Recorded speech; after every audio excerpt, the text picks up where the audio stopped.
മനുഷ്യർക്ക് താമസിക്കുവാൻ ഭൂമിയല്ലാതെ മറ്റൊരു സ്ഥലം അന്വേഷിക്കുന്നതിൽ കൂടുതൽ സാധ്യതകൾ കൽപ്പിക്കുന്ന ഗ്രഹമാണ് ചൊവ്വ. പ്രപഞ്ചത്തിലെ വാസയോഗ്യമായ ഇടങ്ങൾ തേടിക്കൊണ്ടുള്ള ഗ്രഹങ്ങളിൽ നിന്ന് ഗ്രഹങ്ങളിലേക്കുള്ള പ്രയാണം ഗവേഷകർ തുടർന്നുകൊണ്ടേയിരിക്കുന്നു. പലയിടത്തും മനുഷ്യർ കോളനികൾ സ്ഥാപിക്കുമെന്നും അവിടെ നിന്ന് വിലപിടിപ്പുള്ള പലതരത്തിലുള്ള വസ്തുക്കൾ ഖനനം ചെയ്തെടുക്കുമെന്നും പ്രതീക്ഷ നിലനിൽക്കുന്നു. ഇത്തരത്തിലുള്ള പ്രയാണങ്ങളിൽ ഏറ്റവും ആദ്യത്തേത് ഒരുപക്ഷെ ചൊവ്വയിലേക്കാകാം. ചൊവ്വയിൽ കോളനികൾ എന്ന ആശയം ലോകത്തെ ഏറ്റവും ധനികനായ വ്യക്തിയും സ്പേസ് എക്സ്, ടെസ്ല തുടങ്ങിയ മുൻനിര സ്ഥാപനങ്ങളുടെ ഉടമയുമായ ഇലോൺ മസ്കും മുന്നോട്ട് വയ്ക്കുന്നു. സ്പേസ് എക്സ് തയ്യാറാക്കിക്കൊണ്ടിരിക്കുന്ന സ്റ്റാർഷിപ്പ് റോക്കറ്റിന്റെ പ്രധാന ലക്ഷ്യങ്ങളിലൊന്ന് ചൊവ്വയിലേക്കുള്ള യാത്ര തന്നെയാണ്. ചൊവ്വയെക്കുറിച്ച് ചിലത് മനസ്സിലാക്കാം.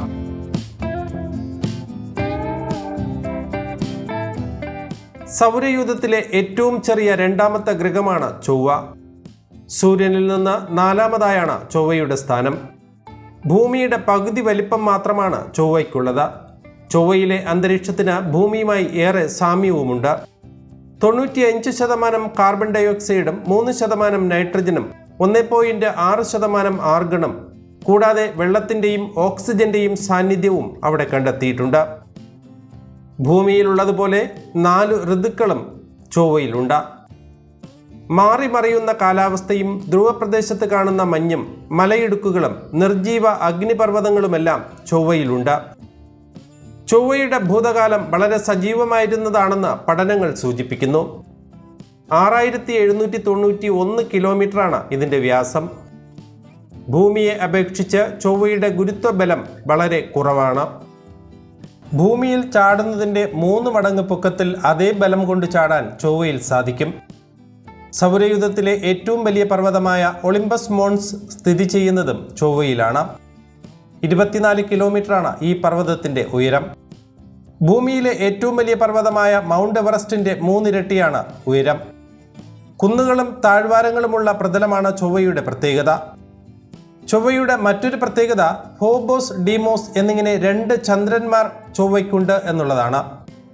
എന്നാൽ ഇവ നമ്മുടെ ചന്ദ്രനെ പോലെ കൃത്യമായ ആകൃതിയുള്ളവയല്ല.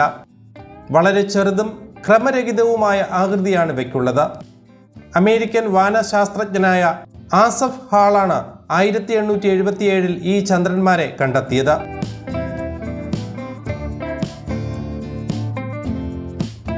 ചൊവ്വയെ ചുവന്ന ഗ്രഹം എന്നും വിളിക്കാറുണ്ട്. അയൺ ഓക്സൈഡ് എന്ന വാതകമാണ് ചൊവ്വയുടെ ചുവപ്പ് നിറത്തിന് കാരണമായി പറയുന്നത്. ഭാരതീയ ജ്യോതിഷത്തിൽ ചുവന്ന ആൾ എന്നർത്ഥം വരുന്ന ലോകിതാംഗൻ, അംഗരാഗൻ എന്നീ പേരുകളാണ് ചൊവ്വയ്ക്കുള്ളത്. ചൊവ്വയുടെ ഇംഗ്ലീഷ് പേരായ മാസ് ലഭിച്ചത് റോമൻ സാഹിത്യത്തിലെ യുദ്ധദേവതയിൽ നിന്നാണ്. 1610 ഗലീലിയോ ഗലീലിയാണ് ചൊവ്വയെ ആദ്യമായി ടെലസ്കോപ്പിലൂടെ വീക്ഷിക്കുന്നത്.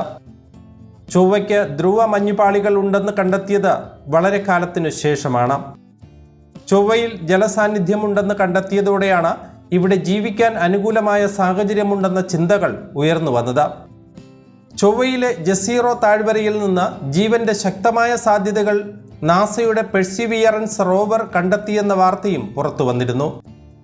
ദീർഘനാളുകളായി ജസീറോ മേഖലയിൽ പര്യവേഷണം നടത്തിക്കൊണ്ടിരിക്കുകയാണ് പെർസിവിയറൻസ് റോവർ. ജസീറോ ഗർത്തം പണ്ടുകാലത്ത് ഒരു തടാകമായിരുന്നു. ഒരു ചെറുനദി വെള്ളമെത്തിച്ചിരുന്ന തടാകം.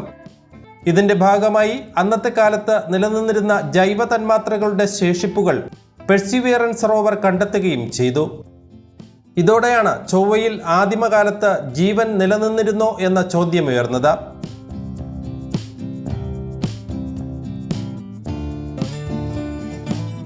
ഇപ്പോൾ ക്യൂരിയോസിറ്റി എന്ന പേരുള്ള 2012 ചൊവ്വയിലിറങ്ങിയ റോവർ അതിപ്രധാനമായൊരു കണ്ടെത്തൽ കൂടെ നടത്തിയിരിക്കുകയാണ്. ചൊവ്വയിൽ ഇതുവരെ കണ്ടെത്തിയതിൽ വെച്ച് ഏറ്റവും വലിയ ജൈവ തന്മാത്രയെ തിരിച്ചറിഞ്ഞിരിക്കുകയാണ് ക്യൂരിയോസിറ്റി റോവർ. ചൊവ്വയിലെ 3700 വർഷം പഴക്കമുള്ള പാറ തുരന്നെടുത്ത സാമ്പിളുകൾ പരിശോധിച്ചാണ് ഈ തന്മാത്രയെ കണ്ടെത്തിയത്. മുമ്പ് തടാകമുണ്ടായിരുന്നുവെന്ന് കരുതുന്ന ഗെയിൽ ഗർത്ത പ്രദേശത്ത് നിന്നാണ് ക്യൂരിയോസിറ്റി റോവർ പാറ തുരന്ന് സാമ്പിളുകൾ ശേഖരിച്ചത്. ഇതിൽ നിന്ന് ഡേക്കെയിൻ, എൻഡെക്കെയിൻ, ഡോഡെക്കെയിൻ എന്നീ ഹൈഡ്രോ കാർബണുകളടങ്ങുന്ന ജൈവ തന്മാത്രയെയാണ് ക്യൂരിയോസിറ്റി റോവർ കണ്ടെത്തിയത്. റോവറിലുള്ള സാമ്പിൾ അനാലിസിസ് അറ്റ് മാസ് എന്ന ഉപകരണം ഉപയോഗിച്ചാണ് പരീക്ഷണം നടത്തിയത്. ജീവകോശങ്ങളിൽ കോശസ്തരങ്ങളുടെ രൂപവത്കരണത്തിന് സഹായിക്കുന്ന ഒരു ജൈവ തന്മാത്രയാണ് കണ്ടെത്തിയത്. നിലവിലെ കണ്ടെത്തൽ ചൊവ്വയുടെ ഭൂതകാലത്തെ അറിയാൻ സഹായിച്ചേക്കുമെന്നാണ് കരുതുന്നത്. ചൊവ്വയിൽ ഏതെങ്കിലും തരത്തിലുള്ള ജീവൻ നിലനിന്നിരുന്നുവെങ്കിൽ അതിൻ്റെ ഏതെങ്കിലും തരത്തിലുള്ള അടയാളങ്ങൾ അവശേഷിച്ചിട്ടുണ്ടാകാമെന്നാണ് ഗവേഷകർ പ്രത്യാശിക്കുന്നത്. ഈ പ്രത്യാശയ്ക്ക് ബലം നൽകുന്ന വാർത്തയാണ് ക്യൂരിയോസിറ്റി റോവർ നൽകിയത്. ചൊവ്വയിൽ ഇത്തരം സങ്കീർണമായ ജൈവ തന്മാത്രകളോ സംയുക്തങ്ങളോ ഉണ്ടാകുമെന്ന് ഗവേഷകർ പ്രതീക്ഷിച്ചിരുന്നില്ല. അന്തരീക്ഷത്തിൻ്റെ അവസ്ഥ, കാന്തിക മണ്ഡലത്തിൻ്റെ ദൗർബല്യം, സൂര്യനിൽ നിന്നുള്ള റേഡിയേഷൻ തുടങ്ങിയ കാരണങ്ങൾ കൊണ്ട് ഇത്തരം തന്മാത്രകൾ ഉണ്ടായിരുന്നുവെങ്കിൽ പോലും അവ നശിച്ചു പോയിരുന്നിരിക്കാമെന്നായിരുന്നു ഗവേഷകർ കരുതിയിരുന്നത്. നിലവിലെ കണ്ടെത്തൽ ചൊവ്വയിൽ ഇനിയും സങ്കീർണമായ ജൈവ തന്മാത്രകളുടെ സാന്നിധ്യം ഉണ്ടായേക്കാമെന്ന സൂചനയാണ് നൽകുന്നത്. ക്യൂരിയോസിറ്റി റോവറിലെ സാമ്പിൾ അനാലിസിസ് അറ്റ് മാസ് എന്ന ഉപകരണത്തിന് ഇത്തരം തന്മാത്രകളെ തിരിച്ചറിയാനാകില്ല. അതിനാൽ സാമ്പിളുകൾ ഭൂമിയിലെത്തിച്ച് കൃത്യമായി പഠനം നടത്തിയാൽ മാത്രമേ കാര്യങ്ങൾ കൂടുതൽ വ്യക്തമാകൂവെന്നാണ് ഗവേഷകർ പറയുന്നത്.